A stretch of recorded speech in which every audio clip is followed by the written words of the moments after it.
So I don't see anything in the, oh, here's one.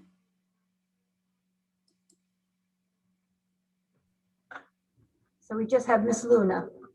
Okay, Raquel Luna, you're on. Sorry for the delay in writing. No, I just wanted to speak as a teacher today, just about the Flex Wednesdays. I hope that they continue in April. I know we're keeping track of the numbers and the trends. And while I'm excited for the kids to be back in person, I just really need that time to prepare while I also have virtual students. And that was all I had to say. Thank you. Thank you very much for sharing those thoughts with us.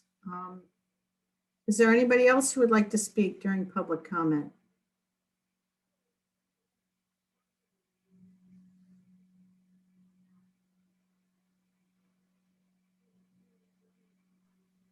Kristen Gooden.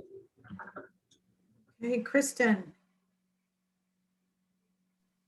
Hi, this is Kristen Gooden. I'm one of the school nurses for Windham Public Schools, and I just wanted to give a shout out to all the staff that was vaccinated this past week.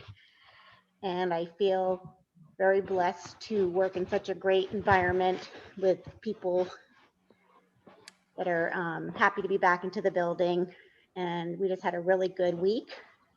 And I just wanted to share that with everybody in regards to all the safety measures and protocols, and just wanted to give a shout out to everyone that is making this transition from hybrid to mostly all in full learning, a great experience for these kids. That's very nice to hear. Thank you for that feedback. Is there anybody else who would like to speak during public comment? Just put it in the chat, please.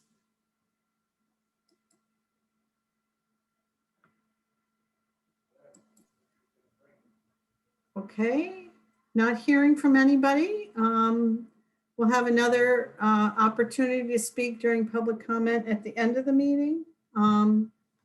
Is there? Okay, so we're going to go ahead with approval of the Board of Education meeting minutes, which is the next item on the agenda. And I'll entertain a motion on the February 24th, 2021 minutes. So moved. Moved by Mark. Second by Ilda. Seconded by Ilda. Is there any comment? Are there any comments on the minutes? Any edits that we need to make? Okay, not hearing anything. We'll take a roll call vote, please. Ms. Ide. Aye. Dr. Bellucci. Aye. Dr. Gomez. Abstained. I missed one of the meetings, the past meeting. I don't know if we're calling the two of them. So whichever I missed, I'm abstaining. Thank you. Dr. Cabano, when have you joined us? Aye. Mr. Yes. Doyle. Aye. Ms. Haney. Aye. Ms. Lambert. Aye. Mr. O'Neill. Abstain. Ms. Ray. Aye. Thank you. For the board members, I've just sent you a link for the non-meeting, for a Zoom meeting to be incorporated in this one.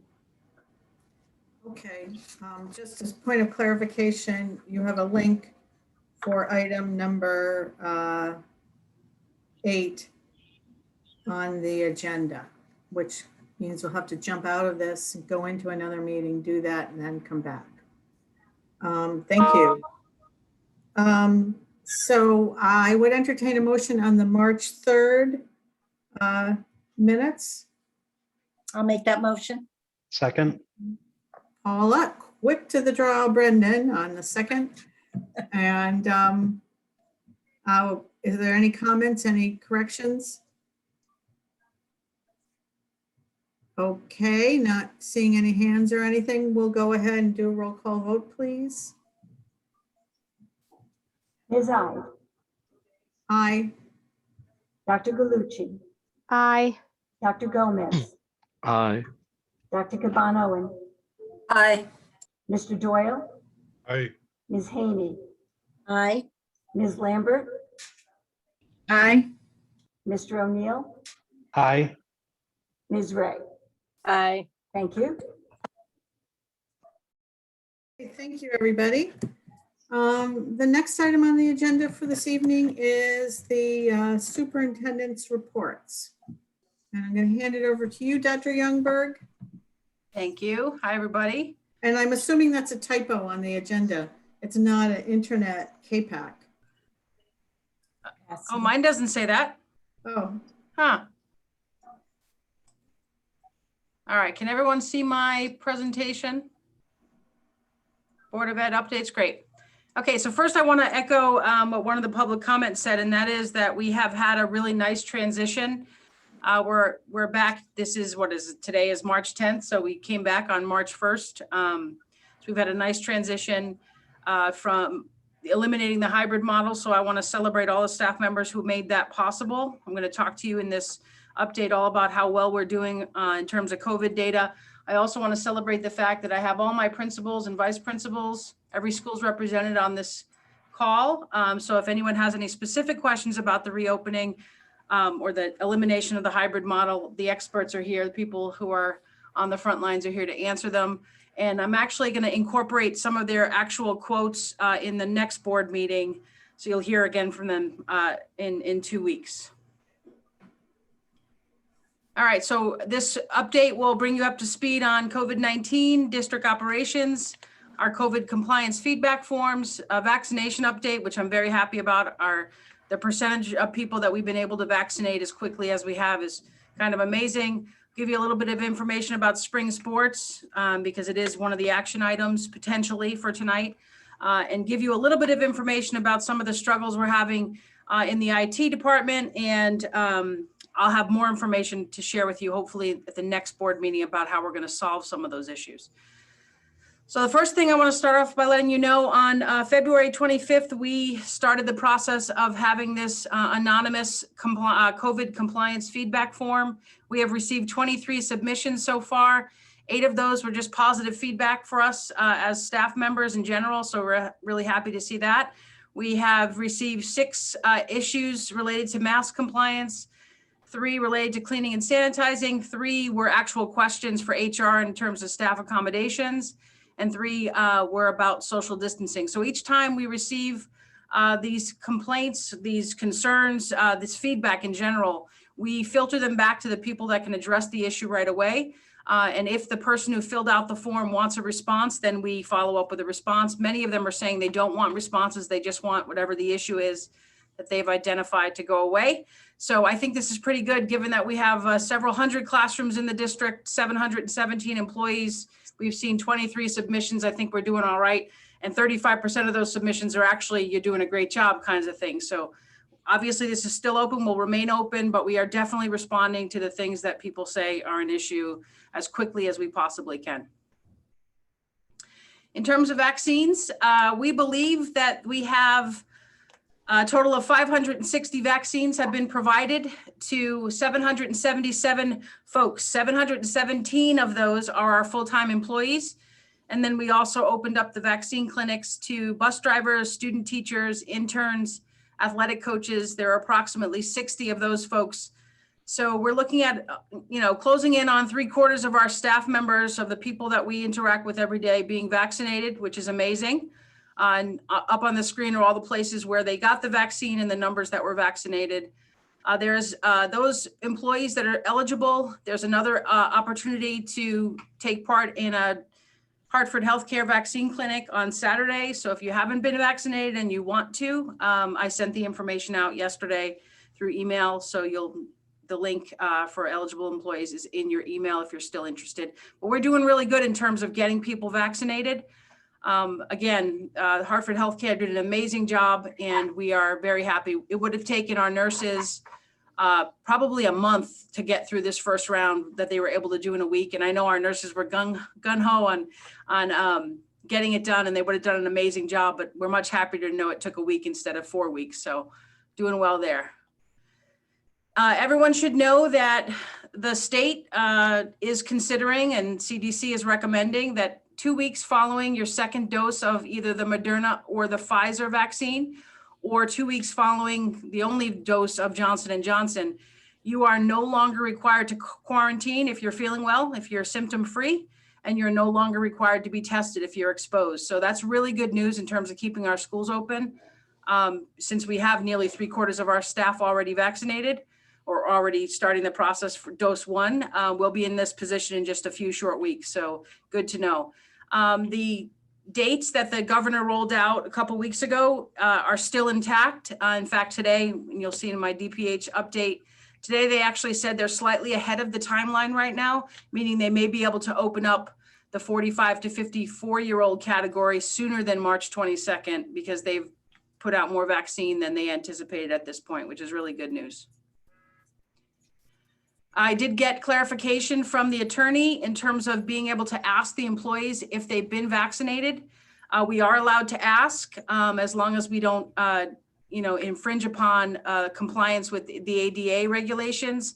Basically, for this district, all our employees and the board needs to know is the only people who will be asking for proof of vaccination will be our school nurses, and they would only be asking if someone was involved in the contact tracing process because they had been exposed to someone who tested positive or someone who was presumed positive. And then we go back to what I just shared in the last screen, and that is 2 weeks after your second dose, which is what all the people here got Moderna. 2 weeks after your second dose of Moderna, you no longer have to quarantine or be tested. So the nurses will need to know that for your own safety and for the safety of the group at large. So that answers that question about vaccination updates, about the vaccination, asking if someone is vaccinated as a staff member.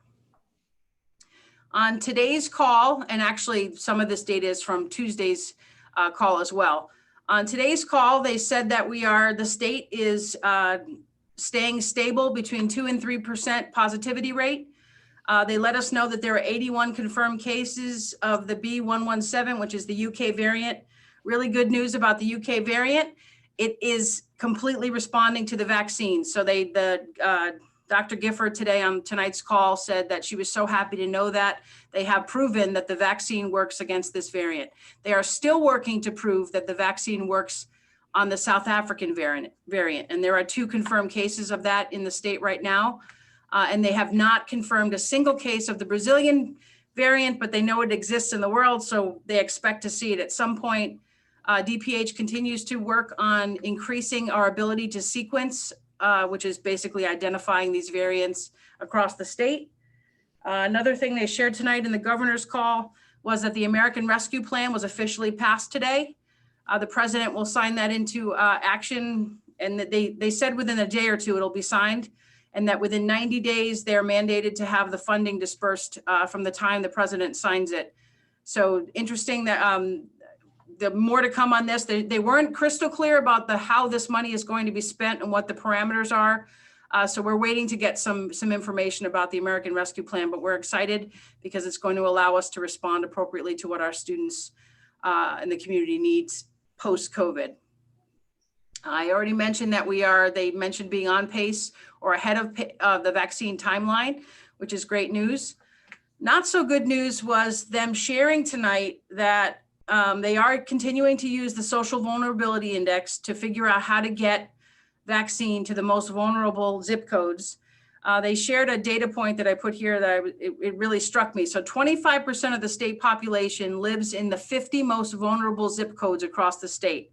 But in those 50 zip codes, they've only administered 20% of the overall vaccine. So that is just not great news. And they admitted that there's a definite disparity in how the vaccine is being rolled out, and it's based on race, it's based on ethnicity, and it's based on your zip code. So they are working to try to, eliminate that.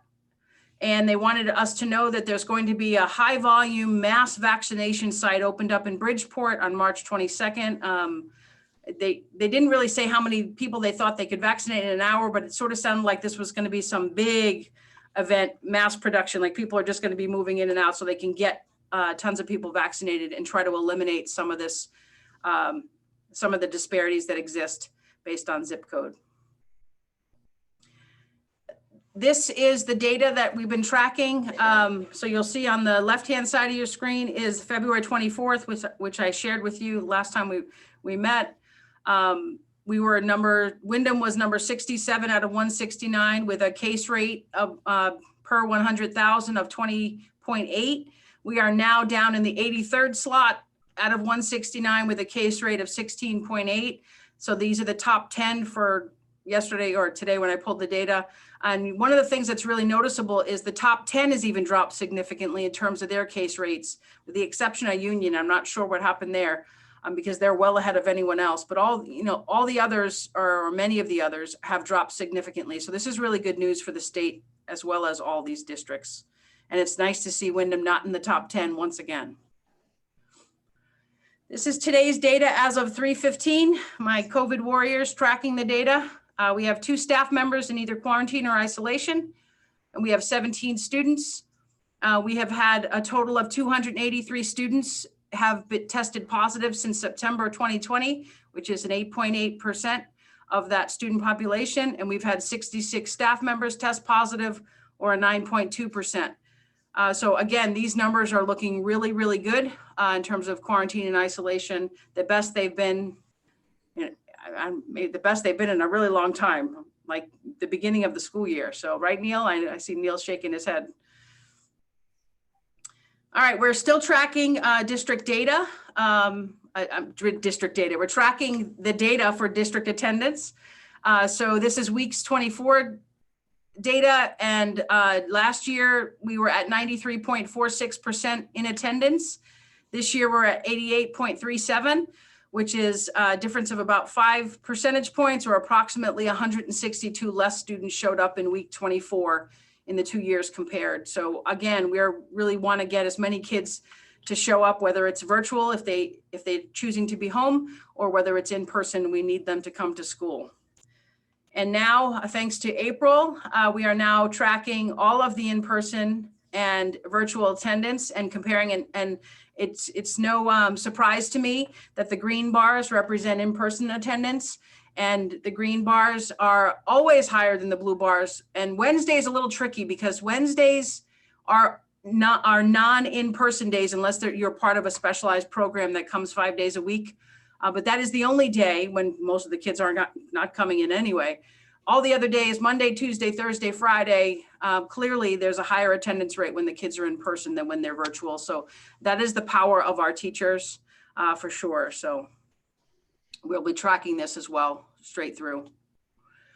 This is the start. I have 2 screens going through the calendar. So you can see the very first week represented here is last week when we eliminated the hybrid model and returned to school. At the bottom in purple are the number of positive cases reported out each of those days. So you can see we've had several 0 positive cases reported. Very happy about that. We're obviously tracking this very carefully because we did increase the capacity in our buildings. And if we're going to see an uptick in cases, we know that there's something might be wrong and we need to respond. So we're not seeing that. The 3 had me a little worried, but then I learned that 2 of the 3 are siblings. So we know it runs through households. That's a very common thing we've been dealing with all year. But you'll notice here, the dose number 1, 155, dose number 1, 244, dose number 1, 97. That was that last week. We got nearly 500 people vaccinated, which is amazing. We are now here on March 10th. You can see that we're continuing the asynchronous learning days. It's not going to continue all year. I hate to be the bearer of bad news, but it is going to continue for several weeks. We're also trying to offer a childcare option to some of our families. I think we have 54 students who we're in the process of trying to prepare a childcare option on Wednesdays because we know how hard it is for our families not to have their kids in school 5 days a week. So we're trying to offer them an opportunity. We hope to start that next week. That's our plan. The governor wanted to let us know that there's going to be some capacity guideline changes after the 19th of March. We will be allowed to have 100 people indoors and 200 people outdoors. So more to come on that. And there are specific event rules. I'm waiting to get some information on that, but that's important for us for some of the end of the year things that I know people are wondering. Can we do it? What are we planning? Can we pull off an an outdoor graduation? Can we pull off an outdoor prom? So these changes from the governor's office will help us determine exactly what we're going to be able to do.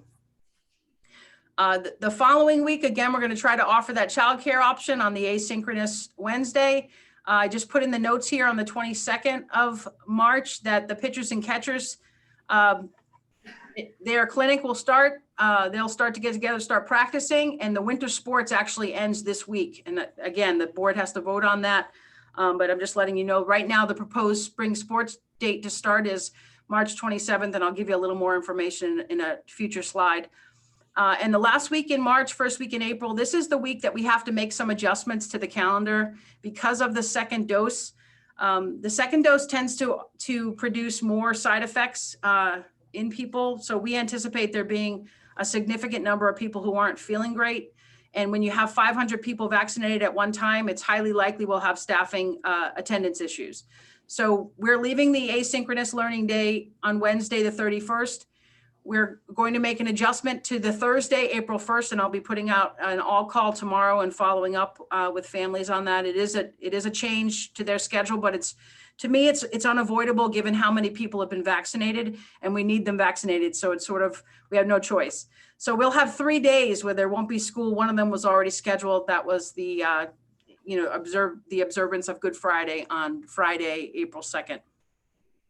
And I'm hoping that the group that gets their second dose on April 3rd, which is a Saturday, I'm hoping that they feel okay enough by Monday to come to work. They may not, there's no way to really tell, but it's a smaller number compared to the other groups. So we're hoping. Couldn't have another day after this long weekend be impacted. So we're gonna try to scramble and see if we can cover any staffing issues that come out of that. The following week, again, we will continue with our asynchronous Wednesdays. We will do those for 3 more weeks. Obviously, we skip over the spring vacation, which is April 12th to the 16th. I'm looking to potentially move us to a 5-day school week starting Monday, May 3rd. And I'm going to play this like we've done all along. I'm not going to make that final decision until a few days before, because I want DPH to give us, they don't really give us formal approval, but they tell us whether or not it makes sense for us to do that, because this would eliminate, well, this is more about planning than it is about DPH issues, but I still want to contact them and figure out if it's okay to make that jump. So what I'm proposing is moving to back to a 5-day work week, 5-day school week, starting on Monday, May 3rd, and we'll make that final decision on the 29th. People could plan for it for right now. If we end up having to wait on it, we wait on it. One of the things that's really important to note here is the state, unfortunately, the State Department of Ed is not backing down on their requirements for us to test our students. As insane as that may sound, it is a very real thing. So we actually have to get these students, we have to get them tested on SBAC and NGSS and on the CTAA. So this is it's a requirement that we have no choice but to follow, even though the Alliance superintendents are trying to see if there's any way around it. I don't think we're gonna win this one. So we're planning to move ahead. So here we'll have an opportunity to have the kids in for 5 days before we actually start the majority of our testing in grades 3 through 8. Spring sports. I learned just a little while ago that the CIAC is going to release their spring sport plan tomorrow, which doesn't really help us tonight. They are scheduled to start spring sports on March 27th, and the first games are scheduled for April 10th. On the screen are the sports that will be offered at Windham High School, as well as those that will be offered at Barrows and Windham Middle School. Again, as I mentioned when we were going through the calendar, the winter sports will end the week of March 22nd.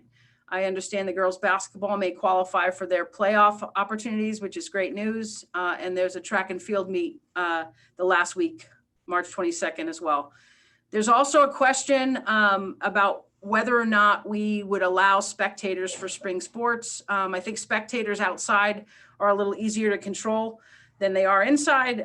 So that'll be something else if the board decides to take action tonight, that they will have to consider whether or not we want to open it up to spectators. Right now, there aren't spectators allowed in the winter sports, and they're trying desperately to televise them live for the parents to watch them.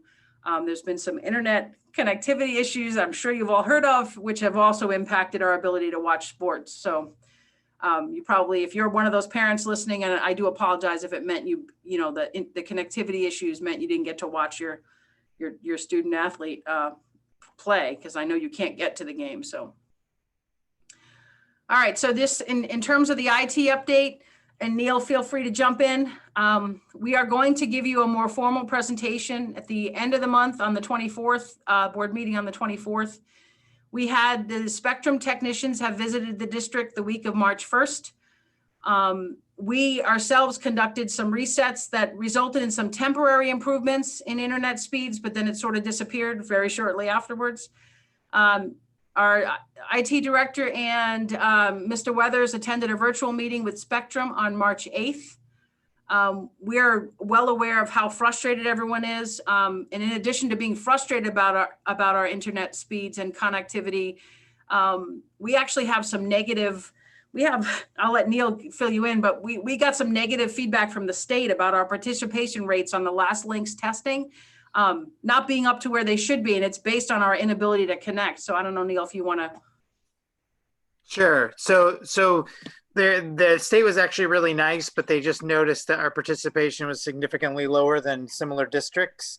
And so we explained why.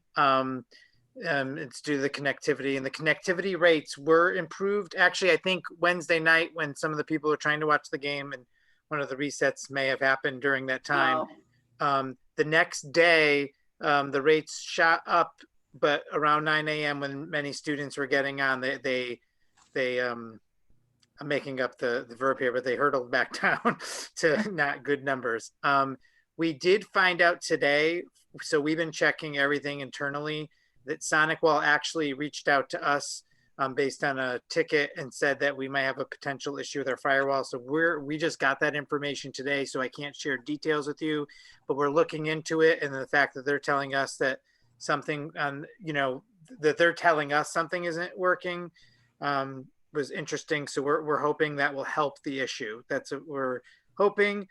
So we're looking into it, and we look forward to like what they have to say, and we'll share more information if possible when Dr. Youngberg gives the board update when she gives that, or hopefully before even the next meeting we could provide any updates here, but we'll give a more formal presentation in a couple weeks. And that's all I have. I don't know if board members have questions for me. Thank you for that presentation. Are there questions from the board or comments from the board? And note that the principals are here, as Dr. Youngberg pointed out at the beginning of the meeting, in case there are any school-specific questions. Sorry, at school. No, she wasn't at school. Hi, Lynn. This is Mary. Oh, hi, Mary. Go ahead. Hi. Yeah, I just want to say, sounds like returning to in person is going smoothly. I am a little concerned about the connectivity, and I mean, has it worsened? And also, it kind of brings up to me an equity issue about the significant percentage of students who are still remote. So, is it worsening? And I also want to acknowledge that it's a difficult thing to teach in person and remotely, and I have had to do it too, but I do want to, commend the teachers for dealing with it, but also say, let's hope for some future moment of normality to return. But that's my comment. Neil, do you want to try to explain why it seems like it might be worse right now? Well, all I can say is descriptively. So we've heard connectivity issues through the course of the year. Sometimes the reasons, and again, I'm no IT expert, but like what I've heard is sometimes platforms are used like Google when the entire nation's using it. We could have connectivity issues across the country, which could be weighing down and kids get kicked out. So some cloud-based services like that. Well, we were noticing once we came back from hybrid, we are noticing issues more severe than they had been in the past. And then in the last couple of weeks, they'd been getting worse. So we've been running through all our systems, and hence we've been pursuing two avenues, exploring anything it could be on our end to fix it. And we've also been, as Tracy mentioned, in conversation with Spectrum And based on some of the ththings that they shared with us in one of their visits, I've communicated to them. I believe the chair, Ms. Hyde, was on one of the emails I actually sent to them because I had some concerns about the information we found. So we're working on both of those angles at this time. We're just like turning every stone we can to fix it. I'm hoping the information we found today will expedite that. But for some reason, now that all of our students are in person, it does seem to be dramatically slowing the speeds down, more than it was in the past. And even the hybrid was doing it more in the past when we had hybrid earlier in the year. Thanks, Neil. You're welcome. Katina had her hand up. Sorry. Hi. Good evening, everybody. Dr. Youngberg, did I hear you correctly saying that you're thinking about bringing everybody back in person 5 days in May? So I didn't actually say bringing everybody back. I said we were opening up 5 days a week. Yeah, five days a week. Yeah. Yes. So I have a couple of concerns. Number one is how many students do we have now solely online? So it's different in every building. I can pull up the data from the last presentation that goes through those that chose to remain fully virtual. It varies in every building. It's anywhere from 30 to 30% to 45, 50%. It really depends on the building. Are we giving a due date to parents to make a final decision now that the numbers are better, et cetera? Because I mean, like. So as it stands right now, and the principals can attest to this, they probably are still getting phone calls and communication from families. We have been trying our best to maintain the social distance that we reported out to families and not to bring people back unless we know we can do it safely. We are only 10 days into our elimination of the hybrid. So, you know, we're asking families to give time for us to figure out, is this indeed a safe decision? But I think at some point, if we're not seeing transmission in schools, we can add kids safely, but I don't know if we're ready to make that decision right now. We haven't even gotten to the 2-week mark yet. Well, I just was thinking that I hope that we could find that out and that the teachers would know exactly how many students they will have and as of what date. That was my one concern. That is not like a transitional moving in and out of kids depending on who wants to come back or et cetera. So, and two, I agree that is totally out of context, I'm gonna say, not to say crazy, that we're gonna have those state tests. And I hope that everybody advocates for that. And changing how is changing the model that we have now right before the testing going to impact everybody?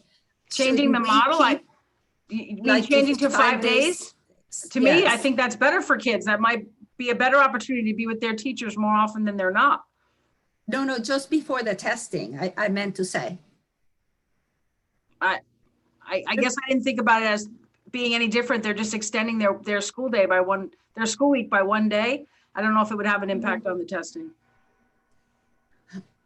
I'm not sure. It's feedback I can certainly process through with my leadership team. Yes. Instead of being home and having an asynchronous day, they're going to be in school and having access to their teachers. And so, okay. So I think we should just, that's my personal opinion, that we should stick with what we have as long as we can, so that everybody knows what to expect and when. That's just my opinion. Thanks. Thank you, Katina. Mark. Yeah, speaking about the testing, this seems to be another prime example of when we should get the legislation people involved. I don't know what the superintendent's group is doing, but certainly a letter to Sue Johnson and to try and get more involvement through the legislature, because they're the ones that can put the pressure on the education committee to actually make some changes. These type of tests will just come back and negatively impact a Windham, because we already struggled to do well on these tests, and with this pandemic influence is going to make it even more of a struggle, which will just negatively impact us next year or the year after when people forget about the pandemic and they say, oh, look at those numbers. So this seems like a prime time to try and get a coalition of state legislators involved to advocate for this type of change. I believe they're already working on it. I don't think they're actually going to get them to change their minds, though.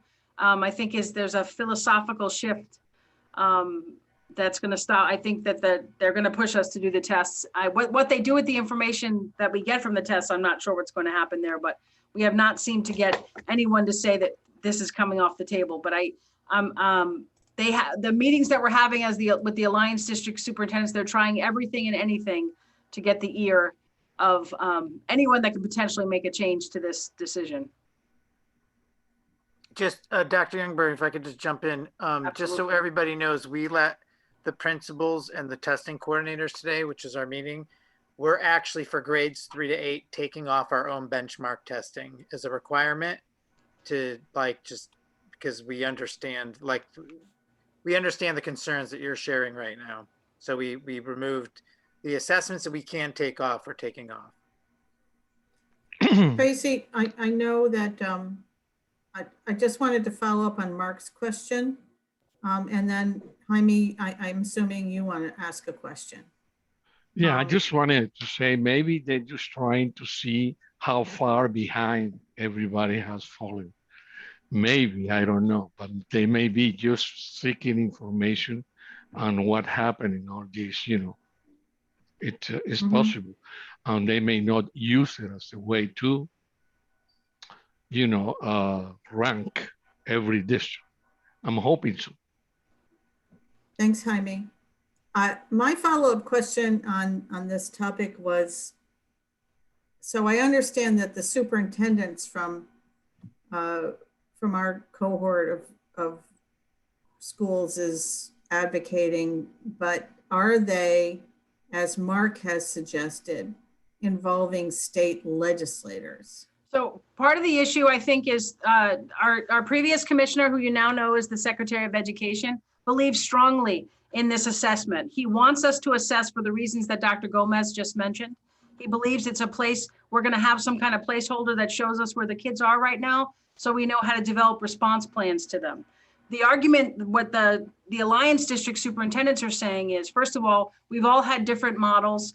We've all had different, the COVID has impacted particularly the inner cities, more so than anyone else. So all of the benchmarking we've been able to do in our districts has come back, it's all over the place. We have kindergarten kids who have far higher scores than they ever, could possibly have achieved on their own. So we know that they're getting, and rightfully so, they have parents at home helping them, which is great, but it doesn't help us to track how they're doing independently. We know we have students that are not showing up. So we're going to have issues even getting them to take the assessment. And clearly, if you're not showing up regularly, you're going to do poorly. So basically what the Alliance District Superintendents are saying is, since there's so many variables and you're probably not going to get accurate data anyway, why are we bothering to go through this exercise? Like, what is it that we're going to get from it? But when philosophically you have person at, who's making the decisions for the states, you're not going to get the state of Connecticut to get the waiver signed. Like, that's what has to happen when our state assessments are taken off the page. They get signed off by the Secretary of Education, says yes, or the Department of Education says yes, you've been granted your waiver, you do not need to issue your state assessments. I don't see that happening, knowing how that, the philosophy is now. So that's what we're saying. And we also want to make sure that whatever we get for results, it's not used against us, because we do know the kids are going to be behind. They're going to be behind everywhere. But the neediest students and the neediest families are going to be even further behind.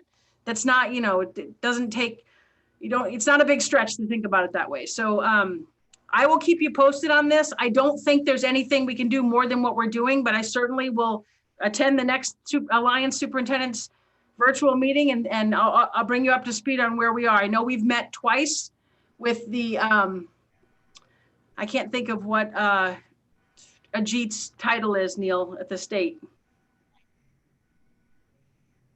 Bureau Chief of Performance Office. Okay, we've met with him twice and tried to get him to explain to us what it is or how it is he's going to use this data moving forward. And, he's following orders too. They're all following orders. and no one's gotten the okay to say, take these off the table. So I will keep you posted. Again, like Neil mentioned, we are not doing our spring benchmark.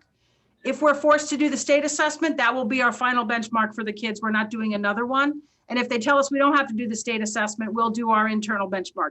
We'll have a data point like we always do. You need to know where the kids end up. But we're not going to ask them to double test. It's silly. We need as much instructional time as we can get. Finding out where they are is important, but I don't know. I don't actually think we should be giving the S back. If that's my own, philosophically, I don't think it should happen, but I'm going to follow orders if that's what the State Department of Ed tells me to do. Thank you, Tracy. Tracy Lambert had her hand up. Go ahead. I'm just wondering if we can't advocate against having the state assessment, can we advocate against it not affecting our accountability index? They said that that's one of the things they've said is not going to happen. It's not going to be all right. That was my accountability index. All right, my internet's fuzzy, so if I speak over you, I'm sorry, but that was one of the things I was concerned about. I don't want to have to give this test and then lose funding or change funding or something like that. Not that we're in that much of a dire straits right this very second, but it'll come that we lose funding or something, or we get penalized for lower test scores than, say, Mansfield or something like that. Thank you. Yep.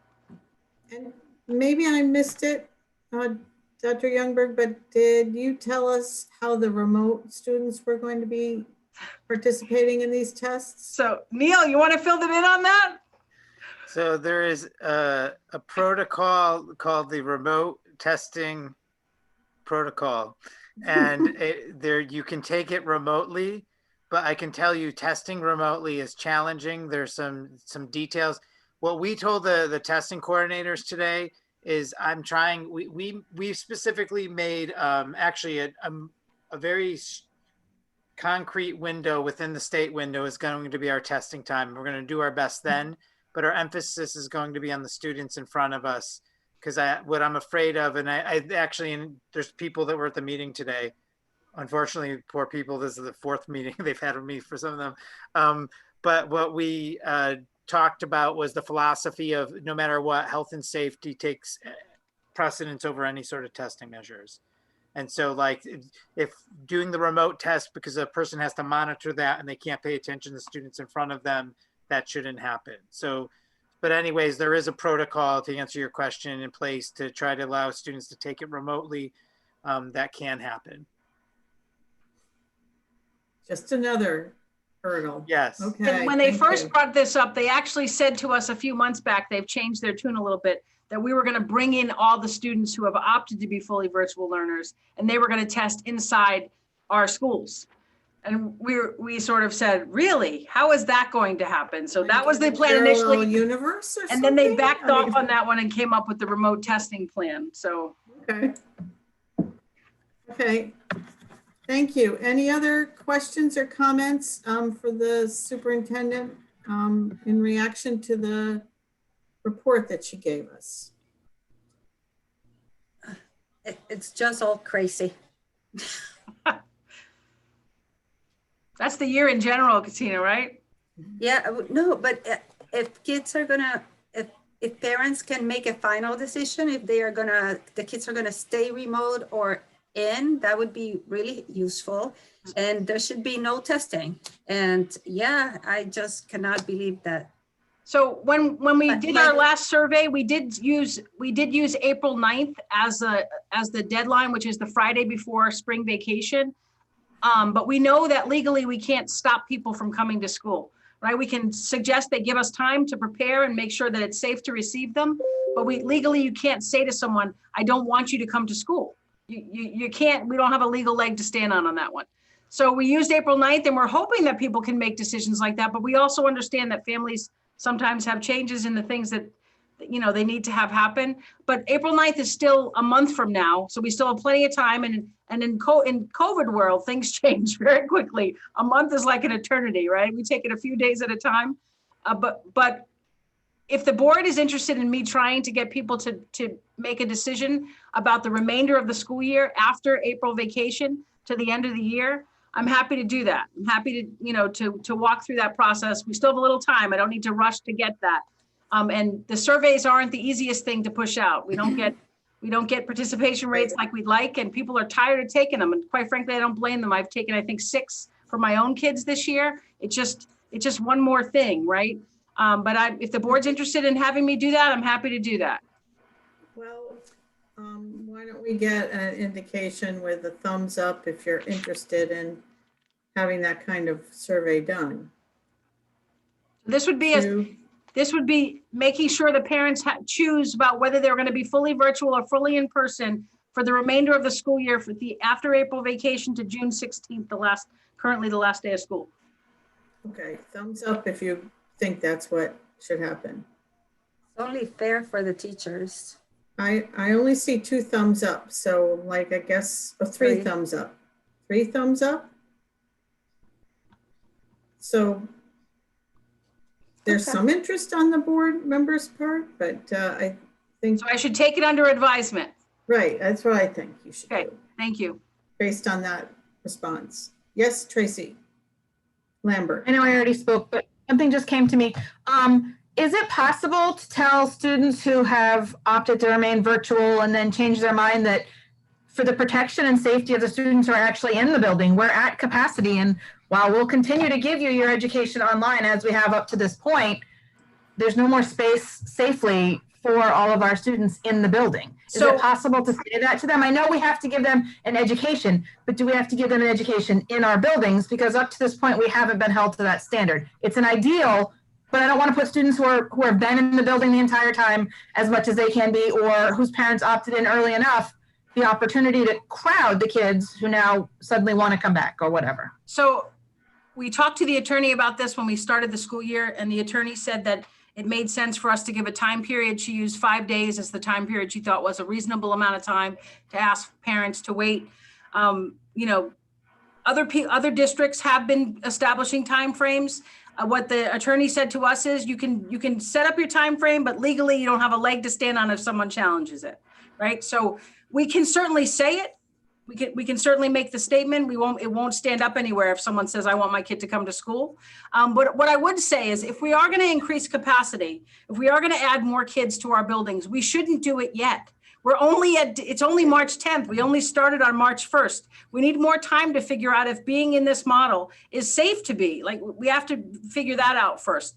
So again, if we're able to keep the numbers where they are and safely navigate our way through the next few weeks, if we're not spreading the virus, if there's no in-school transmission, then bringing more kids in won't hurt anybody. That's what I'm saying. No one's, right. Staff members will be vaccinated. And if we're not transmitting the virus, and you all saw the data, we're not seeing an increase in cases. In fact, we're seeing a decrease in cases.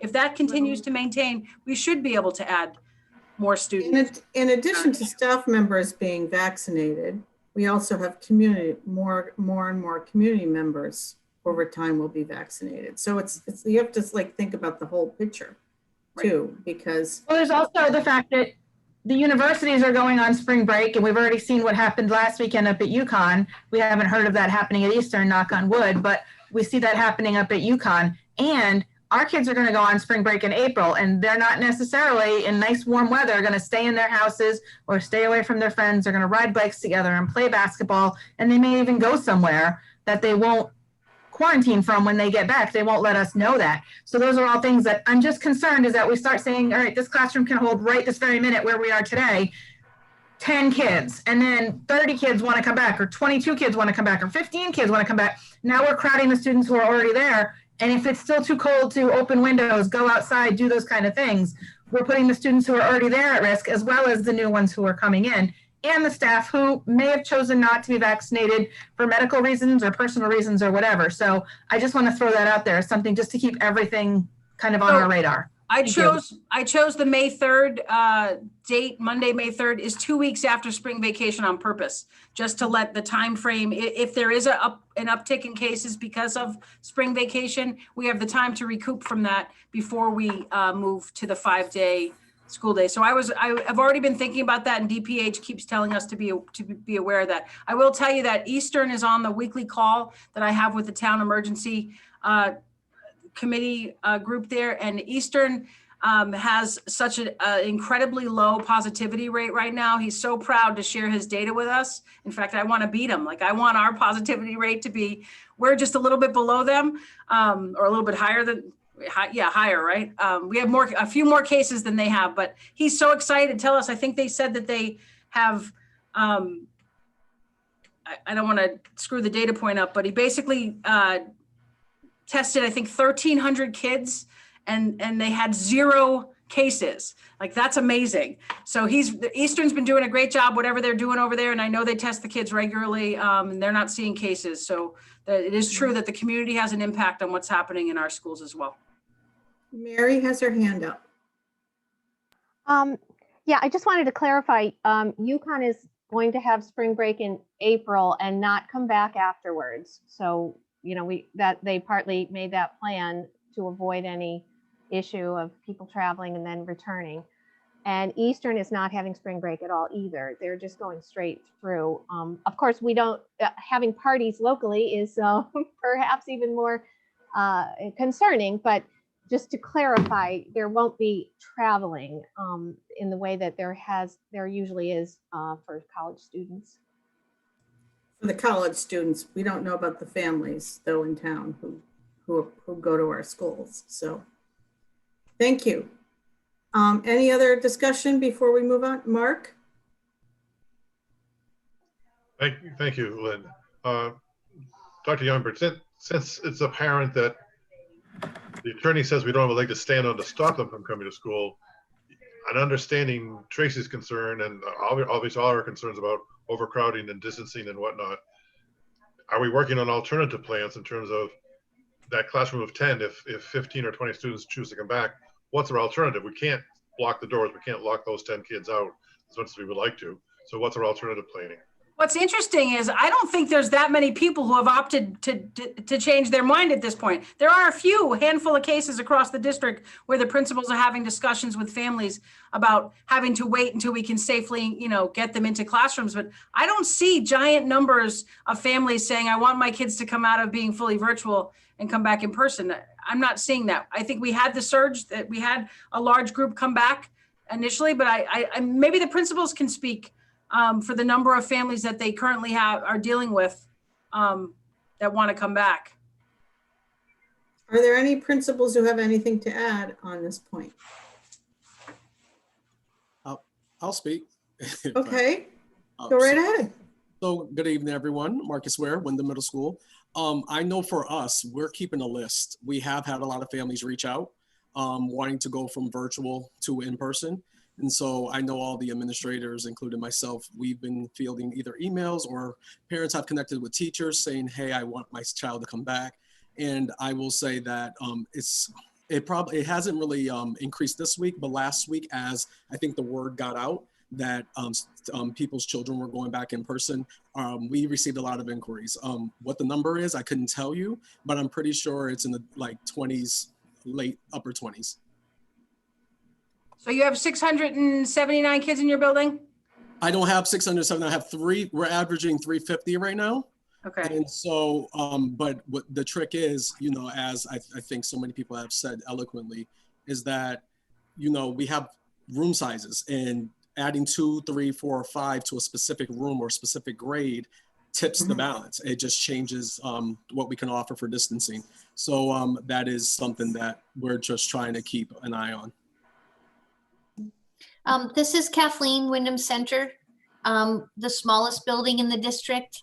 So anytime we add students to Windham Center School, it does change the distancing in the classroom. And we are actually fielding quite a few calls, as Dr. Ware had said, and we, on a week-to-week basis, with this week being the first week, we added 5 students this week, and we'll be adding students again next week. We are trying to allow at least a 5-day holding pattern for teachers to get ready. And I apologize, I don't remember which board member had mentioned it, but maybe it was Katina. It's not just the physicality of the students coming into the room, it's also adjusting to ensure that you can get that student prepared for the safety and hybrid mitigation strategies while dealing with the students who are still virtual. So far, so good, but it does change. It does change the classroom and the sizes of how far students are apart from each other. And Evan Jones here from Natrog. We have about 76% of our students back in person and about 24% still holding in virtual. And we have gotten calls, and when we do our best to accommodate families.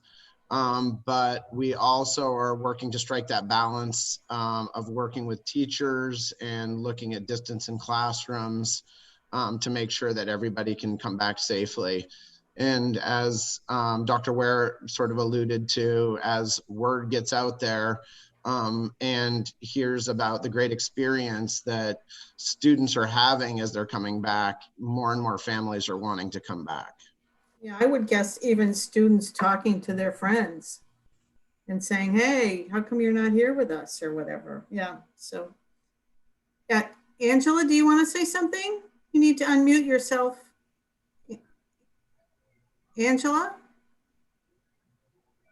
Well, I thought she was trying to talk to us. Take it off mute.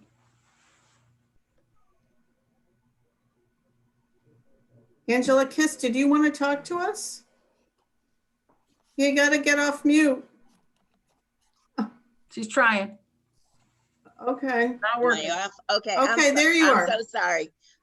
No, I just wanted to say we had 12 right away last week after March 1st when we first came back. We had 12 more that wanted to come, and most of them will be starting this coming Monday. We held them off until then because it really did tip some of our classes.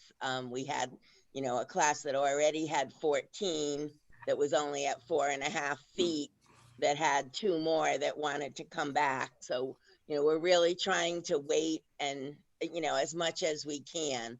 But it's not just, as you said, that they are talking to their friends. It's that they see their friends now. So now when you go into a room, there's so many kids in the room and there's only maybe 2 or 3 in some classes that are still online. And so those kids don't want to be the only ones online anymore. So it is the kids asking to come back as well as the parents. Yeah. So what are you doing in a situation where you're getting some schools have less than that distancing anyway, like Barrows, because of the size of their rooms and everything. We're just doing the best we can. Yeah, Barrows has 25 of their 26 classrooms have about 3-foot social distancing. I see Tim McLaurin.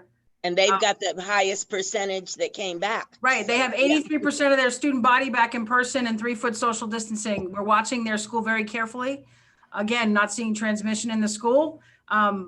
So we're doing what all the other schools that have come back in person in the state are doing, and that is tracking the COVID data to see if there's transmission. So, but Tracy, I have told people that called this week that they have to wait now till after vacation. Sure. I mean, we just can't keep doing it to the teachers. Similarly, this is Aliki Karaganis here from Windham Early Childhood Center, and I apologize, but my video is not working. Similarly to my colleagues, we're having a flood of phone calls of people wanting to transition back to in-person. People who, just a month ago were confident that they would not have their child return in person. We have slightly different guidelines. We don't have a 6-foot guideline in preschool. Office of Early Childhood has issued guidance for 50 square feet per child. But it's an area as opposed to shoulder to shoulder distance. And right now we're in some of our rooms, we're right at the cusp. If, we'll be in compliance unless that last virtual child comes back, in which case we're looking at options, in terms of if this child's been virtual the entire year, is it possible for them to go into a room that's under enrolled? So we're looking at different alternatives, but there's certainly a lot of families opting to come back suddenly. And I think a lot of it has to do with what they're seeing virtually when they're online and observing the classroom and the activity and the enthusiasm for learning that their kids are not really exhibiting. Thanks, Lee. Thank you. I see that Mark, Tim, did you want to say something? Yeah, I'll just chime in. Very similar to many others. Obviously, we have over 400 kids that are already in, and we've gotten calls last week. I've just made them wait the 5 days. I actually received an email, or was forwarded an email from a student in 8th grade that wanted to come back after the first couple of days. And similar to what Angela was saying, was one of the few that happened to be online. So, you know, we took that and called the parent and kind of arranged that. But anybody that calls for me, we just wait the 5 days, and we can fit everybody in the classrooms and not go below the 3 feet. But the few classrooms I did have above 3 feet might be shrinking. I will say though, I do have a couple of elementary classrooms that every kid is back, and it's a significant burden lifting off of those teachers to be able to focus on the single medium of teaching the kids in front of you, live and in person, as opposed to having to try to do the dual part. So I kind of hope they all come back and we can fill every classroom, and then the teachers can just focus on that, because it's going to really help them out as well, and then help the kids out as a result. Thank you. Thank you. This feedback from you all is very helpful to us to hear. Liz, did you want to say something? Yes. Hi, North Windham School. Similar also to my colleagues, I think for us, and I'm up there with Tim, we certainly have a larger portion of our students that have come back, which is awesome. We love to see them. What we run into is we run out of space, also transitions, and where we're trying to space students out, even if it's 3 feet within a hallway. We just have, 14 to 17 kids in some classrooms.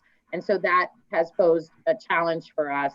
Also, the transition in regards to people calling back, we do also give the 5-day waiver. But because our dismissal, for us, we've always had the challenge of our dismissal time. We have parents who've opted for pickup mostly. We've done a great job. It's been actually a plus for us in regards to being able to get people out of the building safely and into vehicles within an allotted time in order to allow for our busing. But as that continues to increase, we're getting, we foresee that potentially gets a little later and later and later. And that's specific to North Windham, but it is a reality for us that we have to keep an eye on.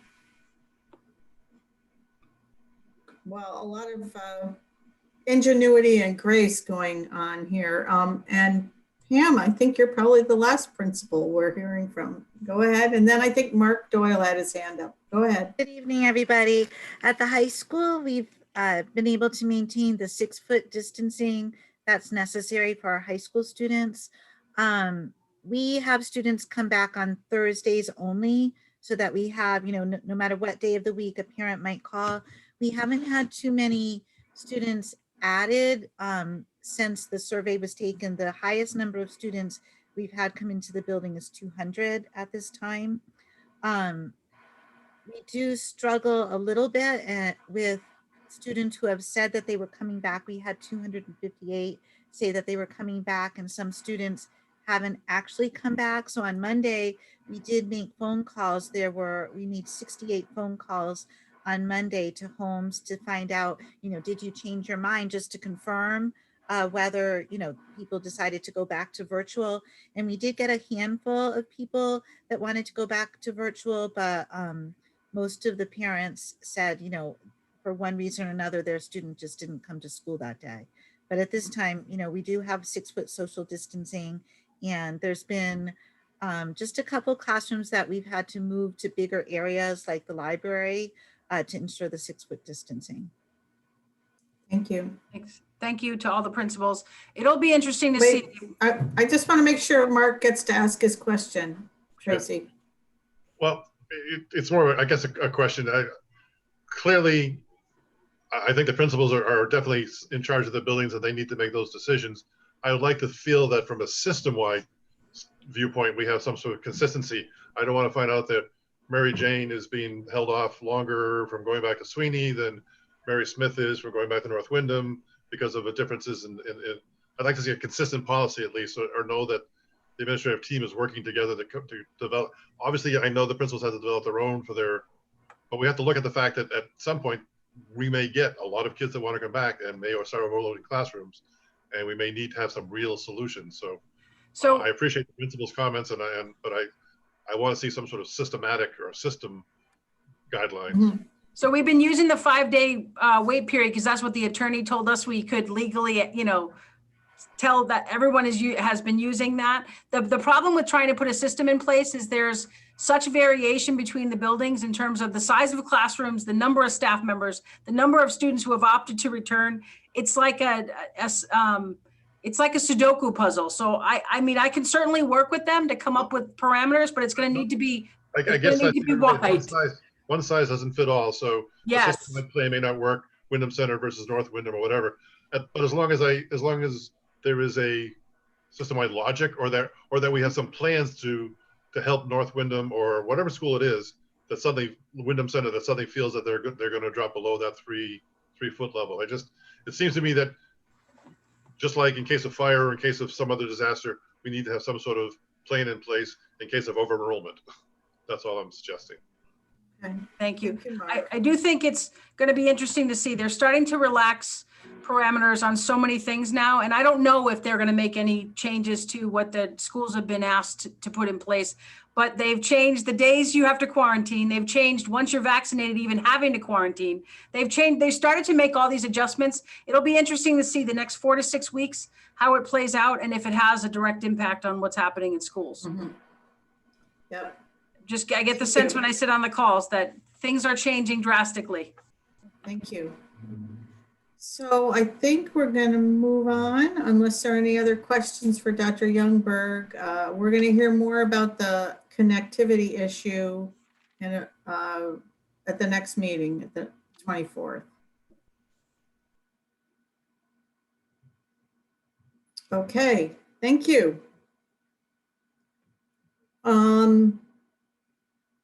We're on to committee reports. Mark, is there anything to report from finance and audit? No, we didn't meet since the last meeting, and our next meeting will be next Wednesday, the 17th. So I don't have anything that needs to be reported. Well, we could say that Mark and I have talked to the chair of the Board of Finance, and we do think that we'll be asked to come present the budget to the Board of Finance on the 31st. Right. 31st of March. Right. So board members might want to mark that on their calendar. And then, at the next meeting, next finance committee meeting, we'll be reviewing the current status, and we'll be looking at this new grant money, and hopefully we'll have the rules and regulations for how that's to be used, and we'll get a better picture for the next board meeting. Thank you, Mark. Any questions for Mark? Okay, school planning and design, Tracy. Yes, we met last Thursday. It was Katina, Dawn Tamakis, and Tracy Squared, Dr. Youngberg and myself. We did a facilities update. We talked about capacity and the ventilation systems. We're replacing some condenser coils at Barrows that will need to be kept warm in the future, so that's kind of interesting. We went through different buildings with troubles and troubleshooting, and Dawn gave us feedback for all of that. We talked about the solar grid, which was on the agenda if Dr. Youngberg had the opportunity to get the square footage, and I'm not sure if that's happened yet. I didn't have a chance to touch base with her today. But we have a contract finalized by a attorney for the board, and not Jessica, another attorney. And he's supposed to get back to us about the square footage to fill that in the contract, and then we'll be making a recommendation that get approved. The well water at North Windham and Windham Center, Dawn is going to have to put out an RFP because there's been an odor problem, sulfur smell that isn't detectable in the testing we do, but the scent is still there. And it can't be filtered out, so we're gonna have to do an RFP for that. We discussed the ed specs that Fryer has completed for the North Windham roof and the North Windham and Windham Center oil tank removals and replacements. Sweeney and the high school and Natchog will have their oil tanks removed but not replaced because they've been put on the natural gas lines. New business, we talked about capital improvement plans. That was something that we needed to discuss because that needs to be submitted with our budget, I believe, by this Friday. And that hadn't been discussed by the Budget and Finance Committee or the board. So there was a discussion on whether we should submit something or not. I kind of was of the opinion to put in some of our smaller projects that'll just get us caught up. But Dr. Youngberg, I left that at her discretion. That was it. Does anybody have any questions for me? Any questions? Just it's exciting. We're going to be taking action on the ed specs, on the roof replacement and the tanks. Boy, that's been a slog to get here. So well, we need to have the ed specs completed before we can submit the EDO 49 for the state for reimbursement. Okay, that was it. Okay, thank you very much. Policy Committee. Hello. So, Hi, Ilda. hi. We haven't met either since the last meeting. Our next meeting will be on the 25th at 4 o'clock. If you'd like to join us. That's it. Thank you. Any questions for Ilda?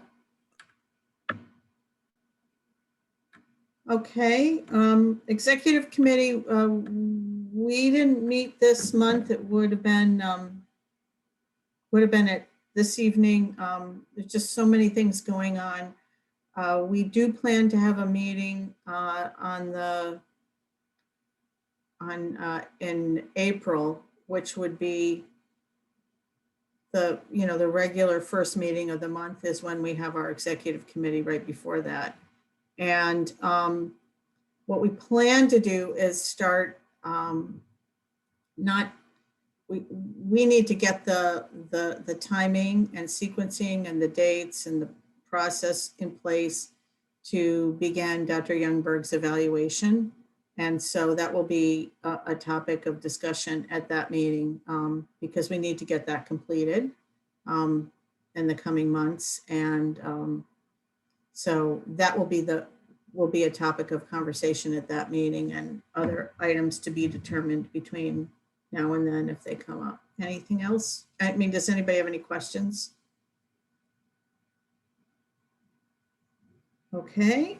And now we're on to the Ad Hoc Elementary School Consolidation Committee. And I'm going to turn it over to you, Paula. Thanks.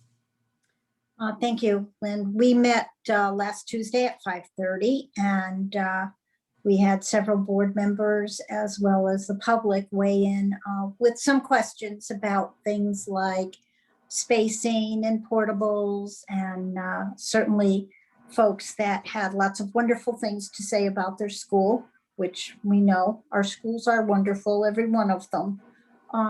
What our meeting attempted to do was set a timeline.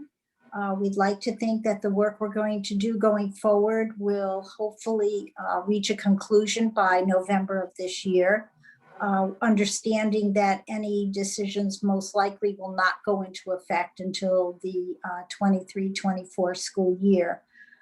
We did talk about a couple of things. One, increasing the attendance or the participation on the committee, reaching out to staff members, maybe 3 to 4 staff members, 3 to 4 parents or community members who might want to participate along with us as we gather more information and make some decisions.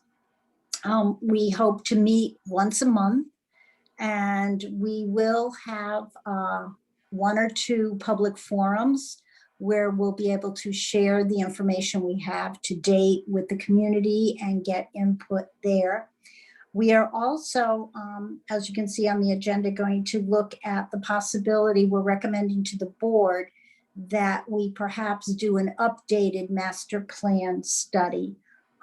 It was done last, I believe, in 2012. There were some I guess, a very extensive look at all of our schools and the kinds of things that would be required to update, bring them up to code or make the appropriate changes. And we think perhaps it's time to do that again, give us a good idea of what our schools look like, what each school will require. And again, more information to help us make decisions. We plan on meeting again at the end of this month on the 30th. I believe that's a Tuesday at 5:30. Thank you, Paula. Are there any questions for Paula?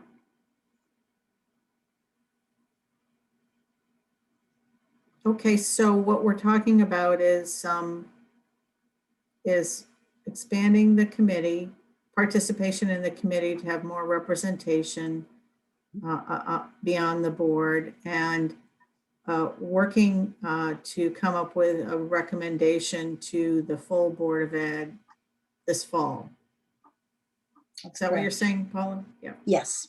Okay. And you're suggesting that we take action on the updating the district facilities master plan in order to better inform the decision-making process. Yes. Okay. Just want to make sure I'm clear. Thank you. Thank you. Thank you. Any other questions? Paula, would you kindly repeat the time of the meeting again? At 5:30. 5:30 on March 30th. Yes. Will be the next meeting. Thank you. Excuse me, I think we Yes, changed. go ahead, Ilda. We changed it to 6 o'clock, remember? Oh, yes, I'm sorry. You're right, you did. I left it on my calendar at 5:30. I'm sorry. Yes, 6 o'clock. 6 p.m. Thank on you, March Ilda. 30th. Okay. Yes. Thank you, Ilda. Thank you. Okay. So we're on to discussion items, and one of the items was mentioned in the last report, which is updating of the district facilities master plan. And is there anybody who wants to kick that off? I know Paula mentioned it. Tracy Lambert was actually very involved in the 2012 plan. Does anybody want to say anything about this? I'd entertain a motion too. If people want to somebody wants to make a motion. Mark. Yeah, I'm not sure exactly the motion, but I'm certainly in favor of it.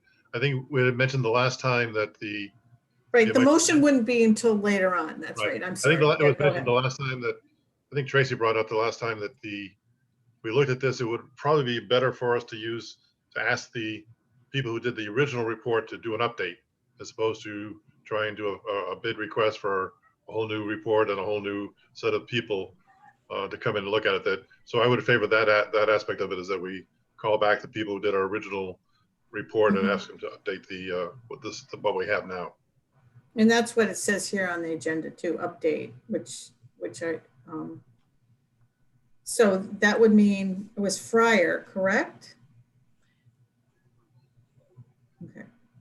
I thought it still has to go out to bid because it's more than 20,000. If it's more than 20,000, it had to go out to bid, but we could find out what it would cost before that. Can I talk about the email, Dr. Youngberg? Sure. Okay, go ahead, Tracy. I've been working with Bob Roach from Fryer since 2012. On April 25th, it'll be our 9th anniversary of being work husband and wife. We kind of joke about that. But he's been instrumental in doing this. He's doing the high school project. He's the architect of the high school project as well.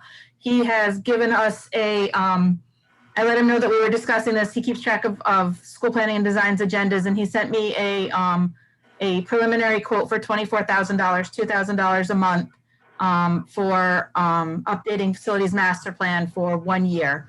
And then we could decide to keep his contract after that if we chose to. It's over the $20,000 threshold, So we should probably go out to bid for it. I believe that the quotes that we had received previously were more than $24,000. And I know that that can't negate our policy. We can either choose to suspend it or we can go out to bid, but those are, that's the option. It's less work for him and he acknowledged that in his bid. Or to me, I don't remember what the bid looked like. I forwarded it to Dr. Youngberg. But he acknowledged that in his conversation with me that, you know, he may be less because he's already done the bulk of the legwork.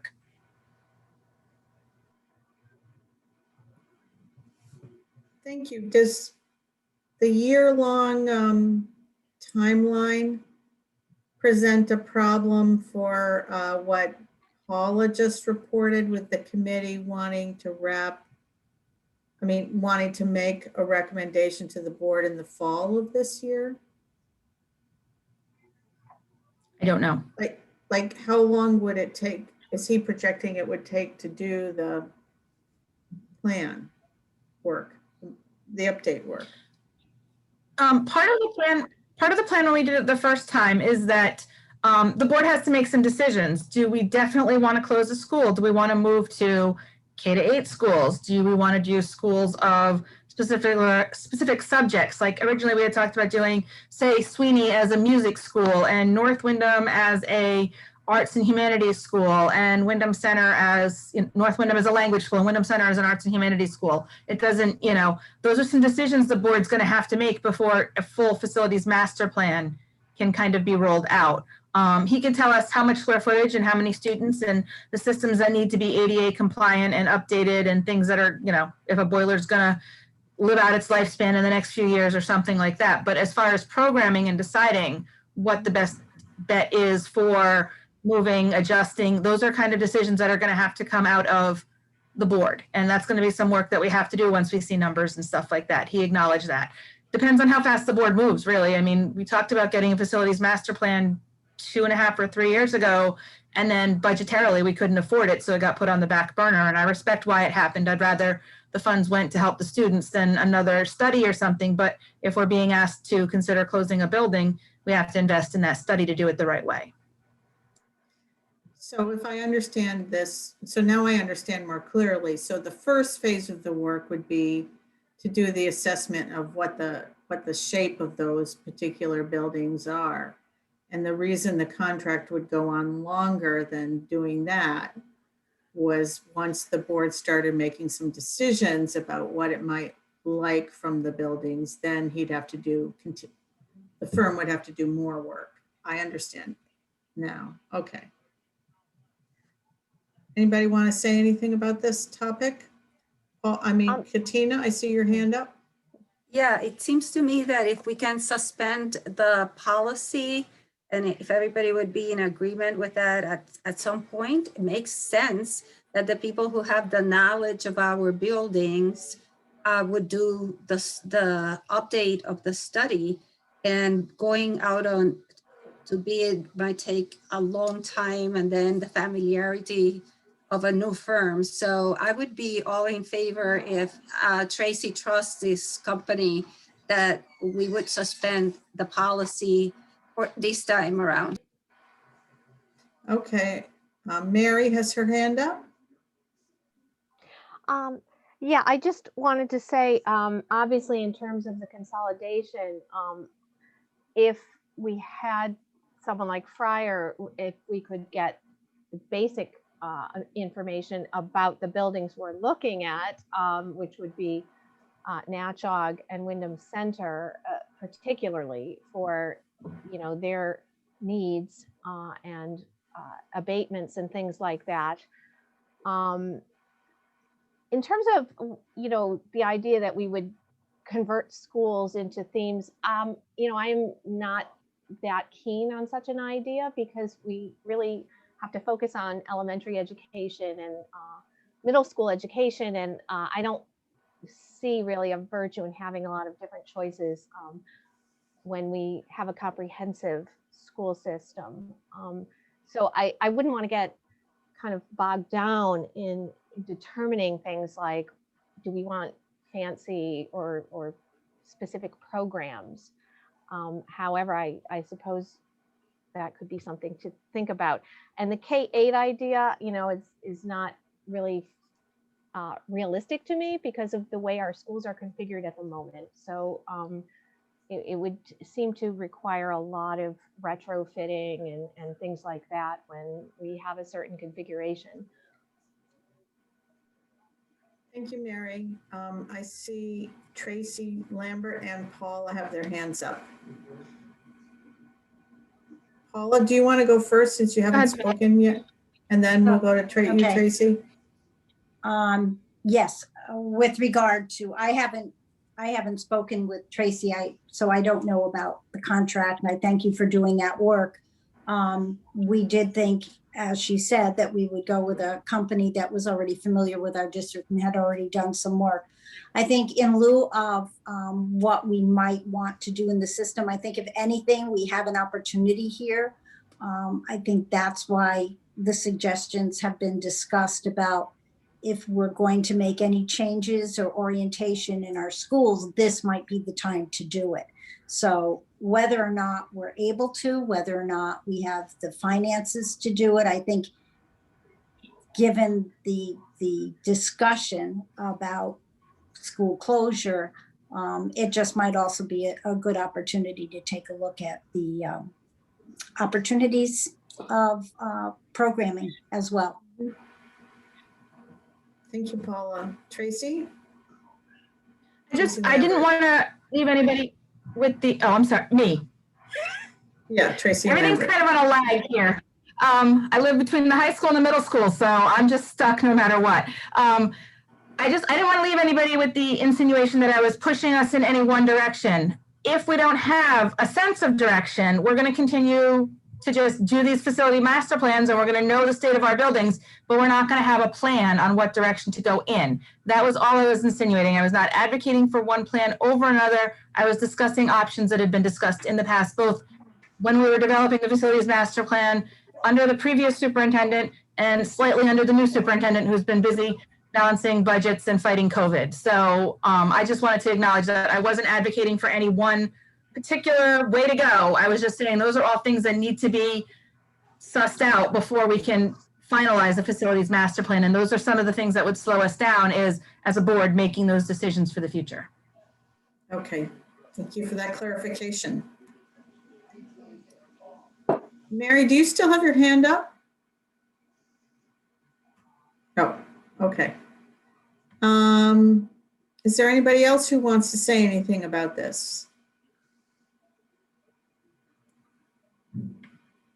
I will just say that 10 years, almost 10 years later, you know, we're 9 years later, but we're getting close to 10 by the time this would get done.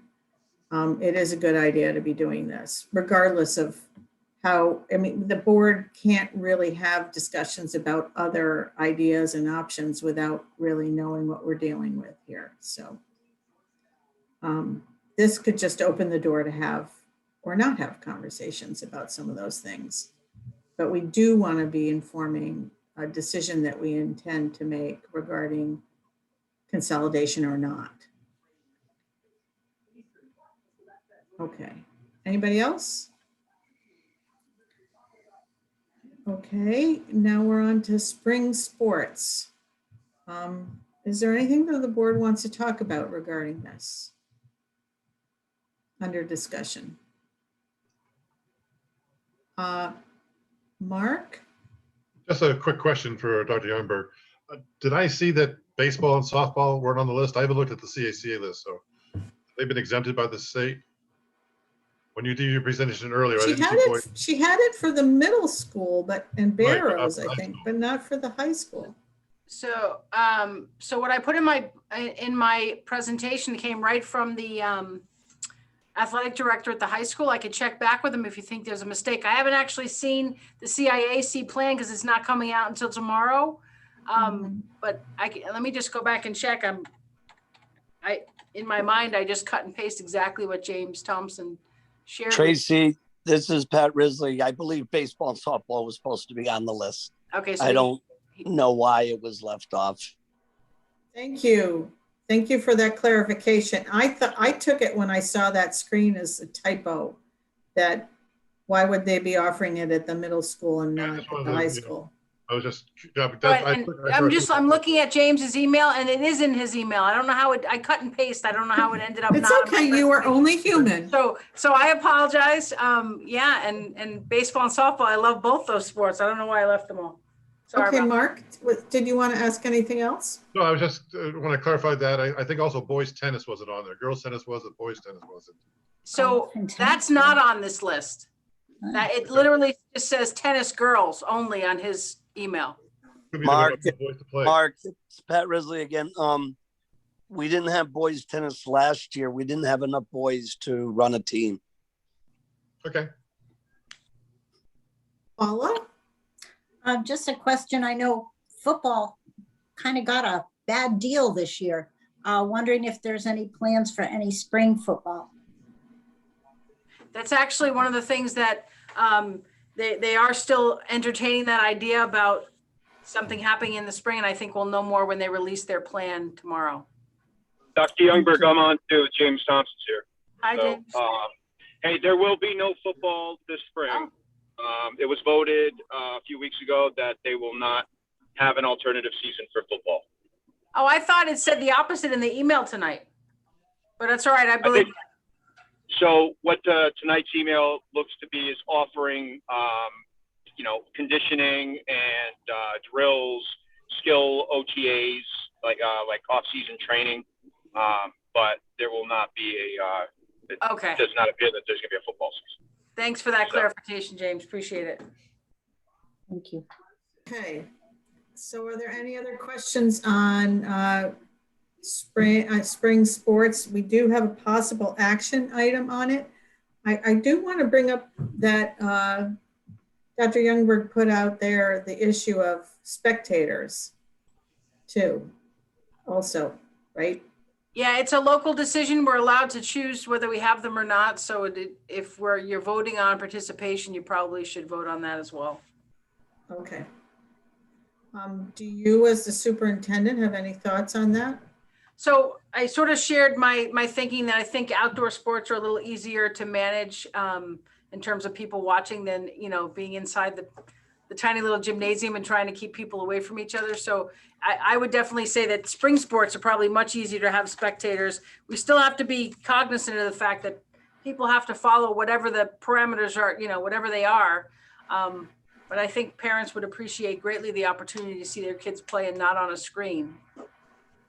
That's my feeling. I know last fall when we talked about this, we were concerned about the coaches and the staff having to monitor people doing social distancing and mask wearing. Yeah, by the time the season starts, they should be fully vaccinated. But well, we don't know about the spectators though. No, true, but the coaches themselves, right? Right. But I'm just bringing up that last fall we had an issue with whether or not they should be expected to monitor what's going on the sidelines as well as what's going on the field. Yeah. And so I'd be interested in, Brendan has his hand up, and I'd be interested if James has any thoughts on that too. Go ahead, Brendan. I'm just curious, which of the sports are indoors versus outdoors for spring? Because I do think at least one of them is indoors, correct? We have no current outdoor spring sports that are indoors. I know, some schools offer volleyball, but there is not a spring sport that is indoors. Thank you. Do you have any thoughts, James, on spectators? I know that, so just based on this winter, we had the ECC athletic directors. We pretty much made it clear that we were not going to allow spectators in our indoor and any of our winter athletic matches. And the principals were all on board for that. I think there was resistance, maybe 2 schools. But, it will be discussion up for discussion between the principals, and they will, formulate an opinion. It could go both ways where we might say, where we could say that only home schools may allow their spectators. Some places you can't control that. you know, I grew up in Norwich, and baseball games are played up the hill from, you know, Norwich Free Academy. It's controllable at our school, but some of the places we may go, you know, they have off-site locations, more for the spring than they do the fall. So, you know, Dr. Youngberg, Miss Kavanaugh, and the assistant principals, they will be, you know, involved. They will be in the loop as to what, you know, what the athletic directors will vote on. Obviously, it has to go through administrators and you guys. And it will involve the middle school also, right? Yep. Yep. Okay. Any other thoughts, questions, comments from the board before we move on?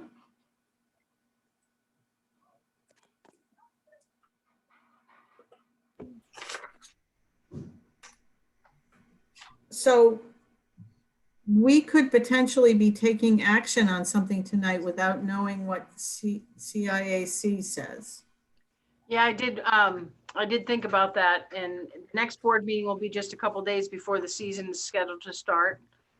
Right, it'll be the 24th, and the season's scheduled to start on the 27th. So I suppose that could work, or there's, you know, the potential to call a special meeting if you wanted to do it, give them a little additional time. But I thought of the same thing, since they're not releasing it until tomorrow. We don't know what you're voting on.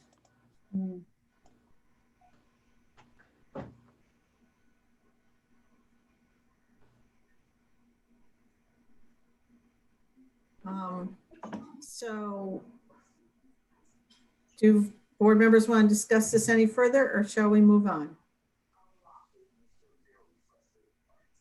Move on. Okay. So we're on to action items.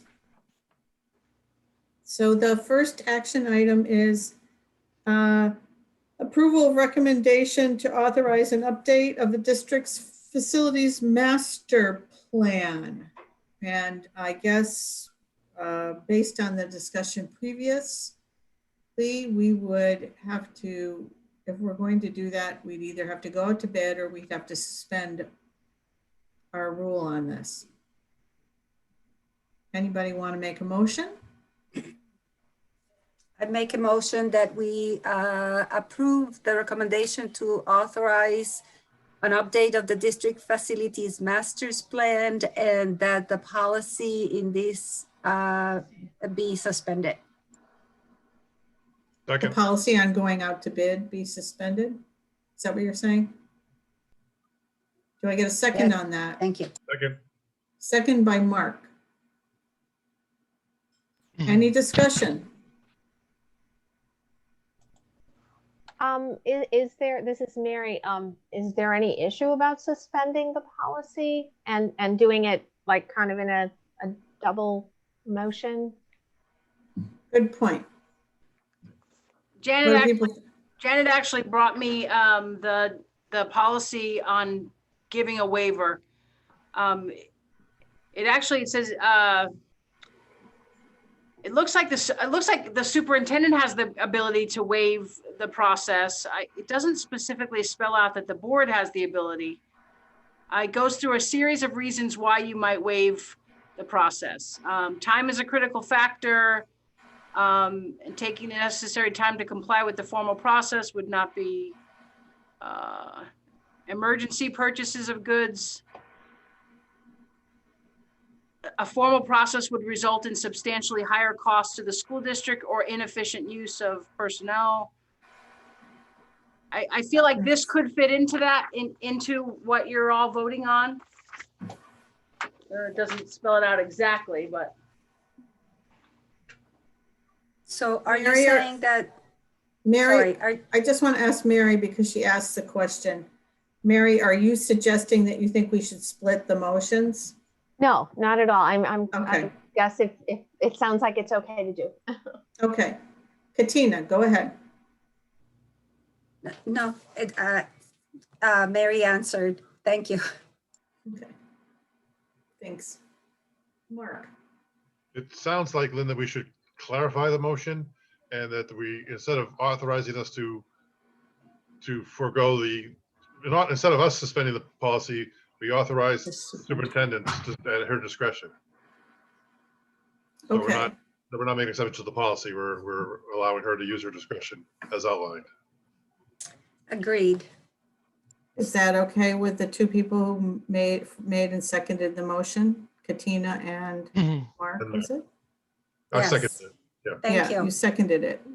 Okay, Good. so it's okay with the two of you to clarify the motion that we approve the recommendation to authorize an update of the district facilities master plan and pending the, and not go out to bid pending the suspension of the, or waiving of the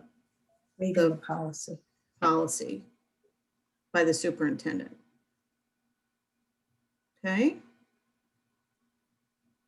And we're not really talking about much more than 4,000. It's $4,000 over the limit anyway. It's not like it's a huge waiving of that, of the bidding process. Okay, so that motion's been made, seconded. Is there discussion on it? Yes, I have some. Are we sure that that's what is wanted, what is needed? Because there seems to be some confusion, and I'm not really clear what's needed. You know, I'm not opposed to having the superintendent, you know, do that, but it seems to me like the language is not clear enough as to determine what the action really is, or what the action that's needed is what we're approving. Do you have a suggestion on clarification, Jaime? But I wouldn't know which way, because I'm Dr. Yumber was reading that email or letter, but she stopped reading it. And I think that's the one we were acting on that letter. That's what changed. No, it's a policy. The policy about waiving the process. So it's not a letter, it's a policy. Yeah. Okay. It just lists all the reasons why you might waive the policy, and it looks like this reason fits into one of the explanations. Okay. Thank you, Jaime. Any other further discussion? Okay, we'll take a roll call vote, please, on the motion that's on the floor. Ms. I. Aye. Dr. Galucci. Aye. Dr. Gomez. Aye. Dr. Gabon-Owen. Aye. Mr. Doyle. Aye. Ms. Haney. Aye. Ms. Lambert. Abstain. Mr. O'Neill.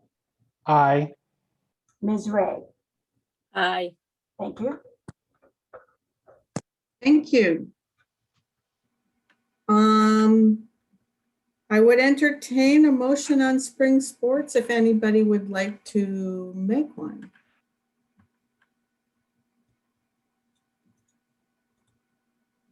I make a motion that we wait until the CIAC gives us their go-ahead. Second.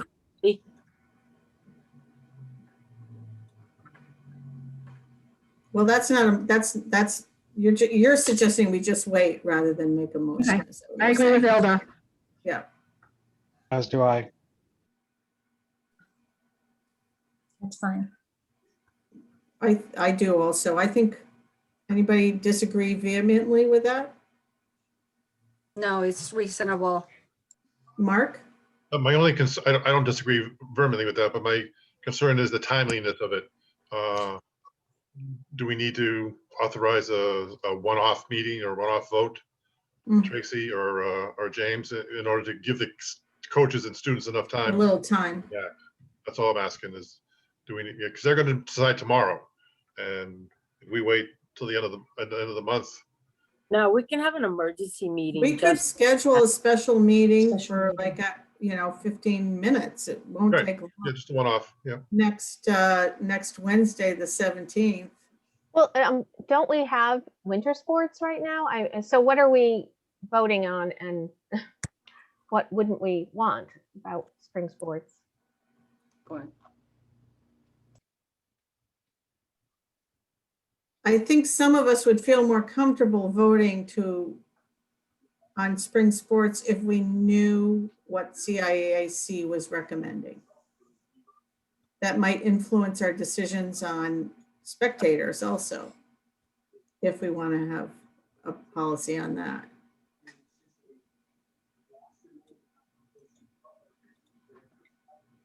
Mary, I just saw that, 3, 4, 5 or 6 of the board members did not feel comfortable making a decision this evening without the CIAC information.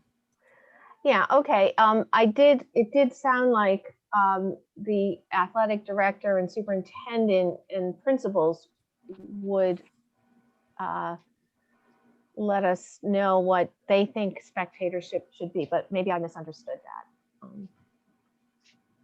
Well, I'm just suggesting that we'll have more information and we would be able to take action next Wednesday. We have a Board of Finance meeting that some of us need to attend at 7 o'clock on Wednesday, and the Finance and Audit Committee meets at what time? 6? Yes, we meet at 6. 6. So could we have a 5:30 meeting, special meeting on the 17th? And if we don't need it, we don't need it, but we'll mark that in our calendars, okay?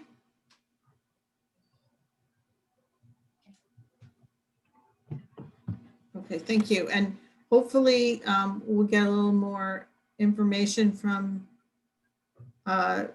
Youngberg and James Thompson and the principals about how they would like us to handle the spectator issue. Okay, we may not need to take action on that, but it would be nice to have more clarity.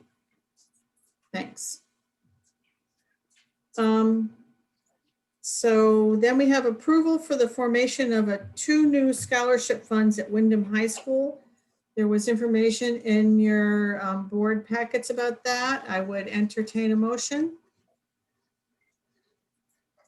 So moved, Tracy. Second. Moved by Tracy, seconded by Paula to form these 2 new scholarship funds.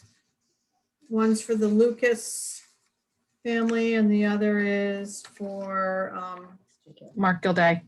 Right. No, it's not for Mark Gilday. It's for Not the Mark Gilday. Sorry. Tom Camp. Yeah, Tom Campo. I'm sorry. Yeah. With gratitude. So the motion's been made and seconded. Is there any further discussion? Okay, we'll take a vote on Quick that. question, Lynn. Yes, go ahead, Mark.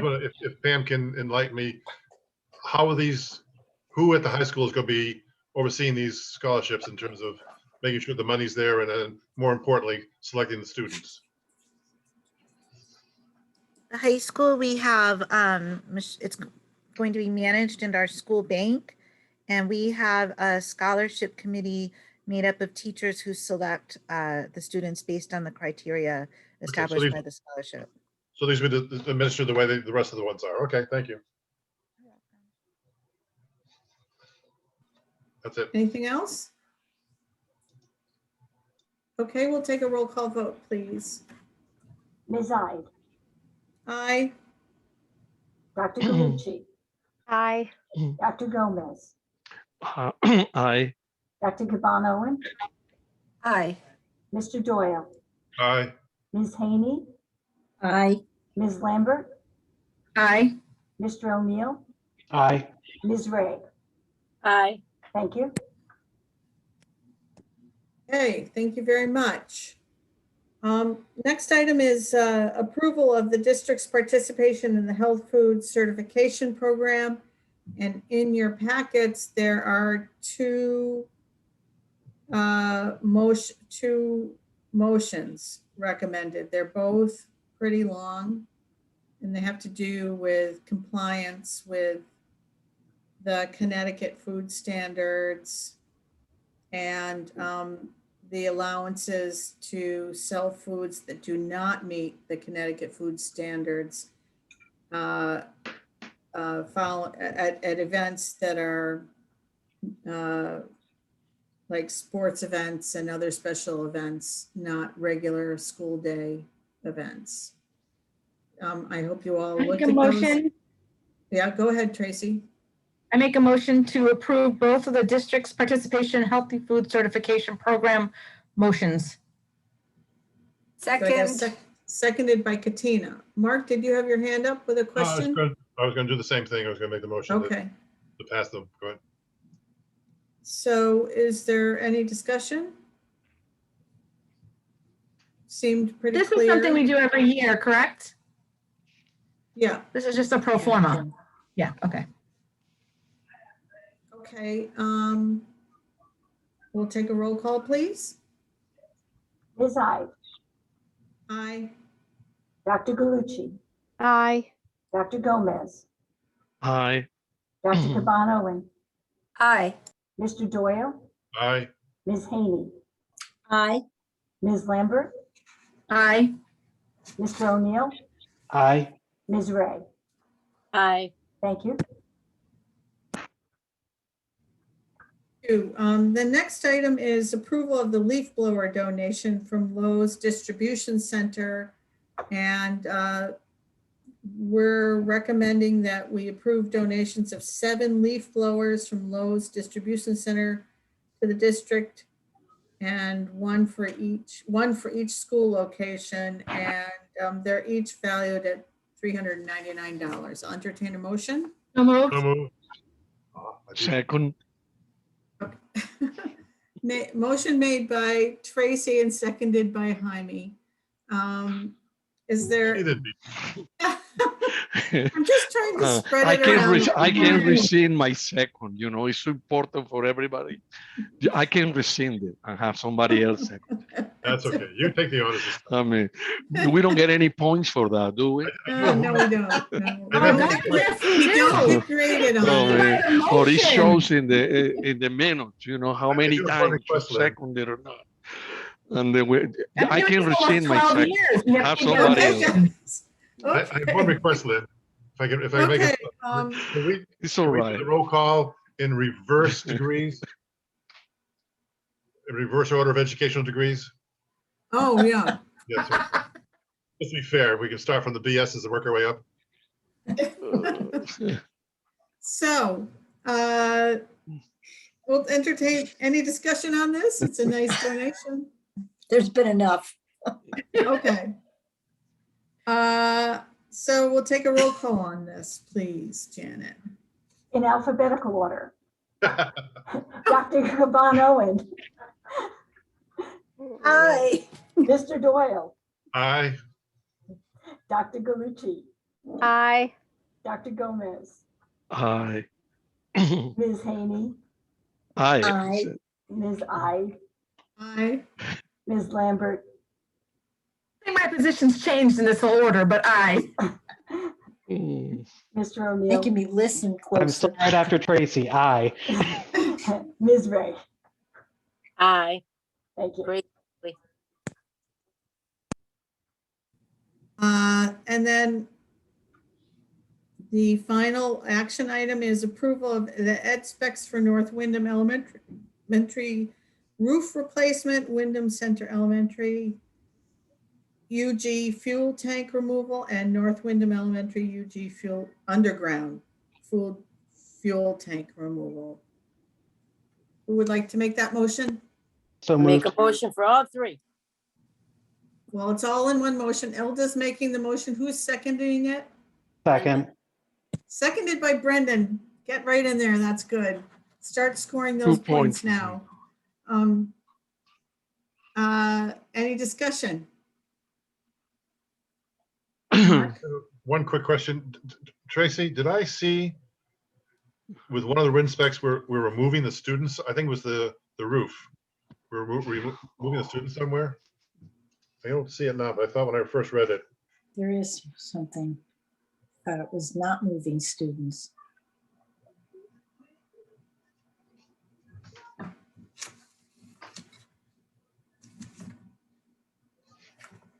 Anybody have an answer to that? It was in the write-up, but I don't actually have that printout with me. I don't see anything about removing students, but it says the recreation department will use the gymnasium for evening activities when it is not being used by the students. But that's the only thing I saw. I thought it actually said something that they didn't have to be removed. I don't know why. The work should take place during the summer. I'm not on either of these committees, but I'm able to speak to it because I've spoken to Dawn about it. This work should be done during the summer, so students shouldn't be affected. I didn't see anything about affecting the students. And Dawn is here. If Dawn wants to chime in, she can and clarify that. I say I see something about temporarily Sorry, moving well, equipment, but not students. Well, let's let Dawn clarify that, please. Go ahead, Dawn. Yeah, the work would be done in the summertime. Okay. Thank you. Tracy remembered well.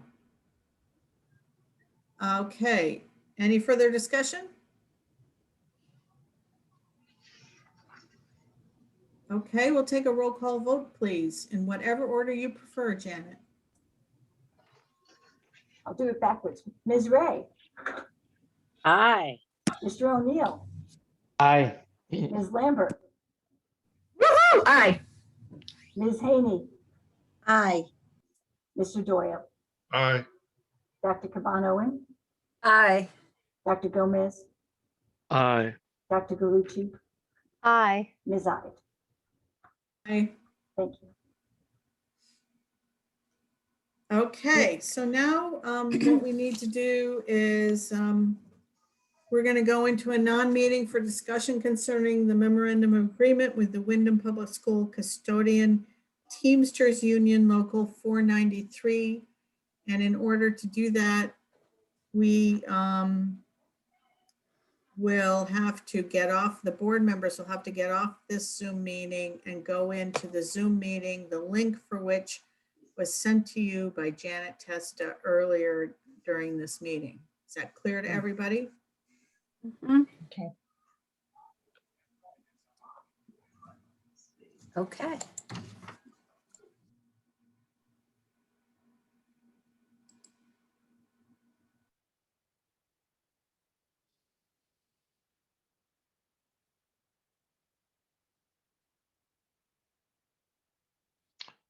Janet, was this said by email?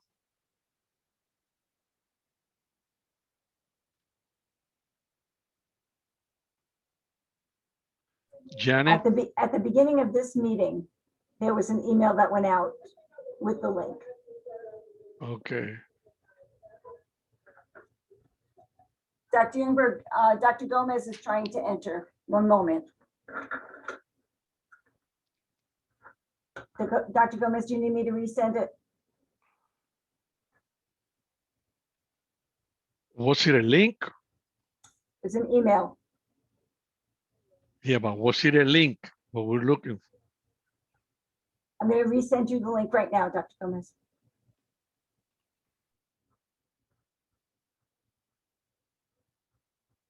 Janet's working to try to get Dr. Gomez on.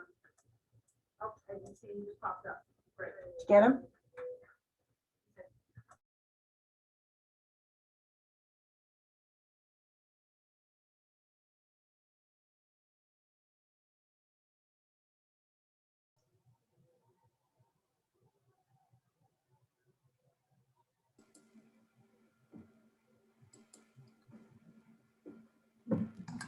Did you miss us?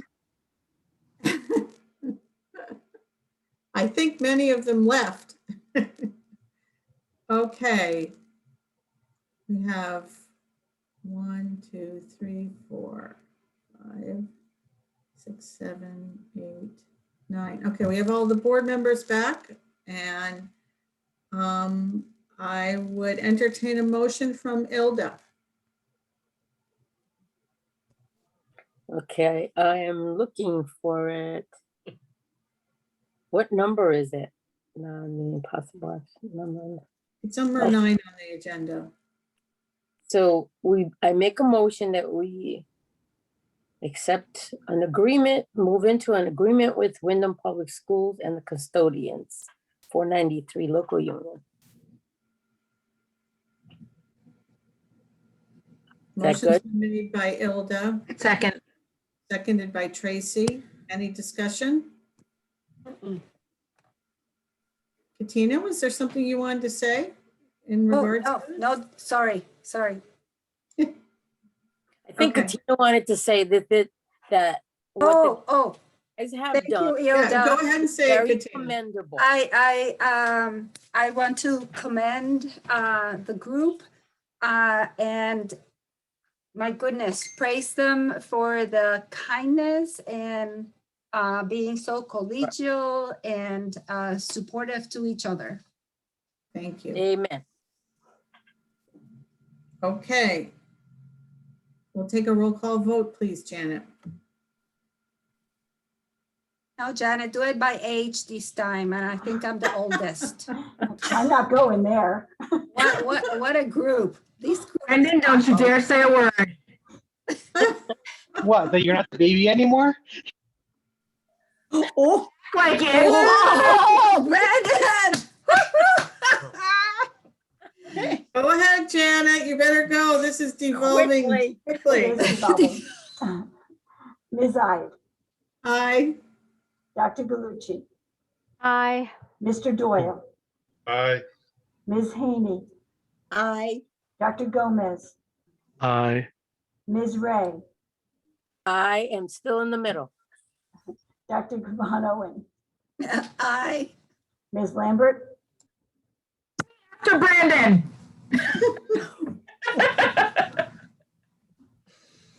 and Mr. O'Neill. Aye. Thank you. You guys are very funny. Thank you for making me laugh. All right, at it's the end late. of It's the been a long day.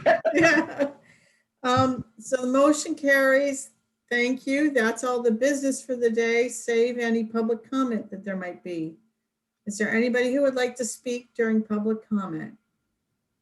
I opened the chat while you were gone and no one has indicated an interest in addressing the board.